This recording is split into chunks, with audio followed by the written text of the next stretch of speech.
রাজশাহীর অবস্থান তখনকার বাংলার মানচিত্র দেখলেই বোঝা যায়। এখনো রাজশাহী ওখানেই তো আছে, ল্যান্ড তো উড়ে চলে যাবে না। নাটোরের জায়গায় আছে রাজশাহী জেলা, তার অন্তর্গত নাটোর।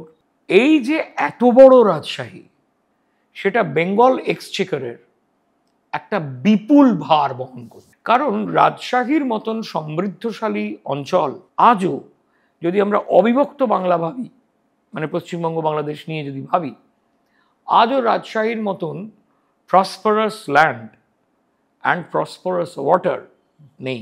যত মাছ, তত চাল, তত পাট, তত গাঁজা, এবং পরবর্তীকালে নীল চাষের সময় তত নীল একা রাজশাহী যোগাতো।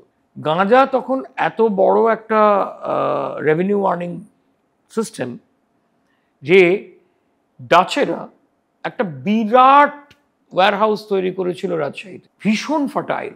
দক্ষিণ দিকে পদ্মা, পশ্চিম থেকে ঢুকছে মহানন্দা, উত্তর পশ্চিম থেকে ঢুকছে তিস্রোতা বা তিস্তা নদী, অসম্ভব নরম মাটি, অজস্র ফসল, তার মধ্যে ছোট ছোট জঙ্গল, সেখানে চাষ হচ্ছে গুটি পোকার। Rajshahi silk, Bhagalpuri silk, Murshidabad silk, Bishnupuri সিল্কের মতোই একটা আলাদা স্বতন্ত্র রেয়ন, যার বিপুল গুরুত্ব আছে। বাংলার যে মাসলিনের জন্য বাংলার টেক্সটাইল সারা পৃথিবীতে নাম করেছিল, তার একটা মেজর পোর্শন তৈরি হচ্ছে রাজশাহীতে, উৎপাদিত হচ্ছে রাজশাহীতে। ফলে শুধু যে প্যাডি রিচ বা ফিশ রিচ রিজন ছিল তা নয়, ইউরোপে যা যা এক্সপোর্ট হতো বেঙ্গল থেকে, তার একটা মেজর পোর্শন রাজশাহী থেকে আসছে।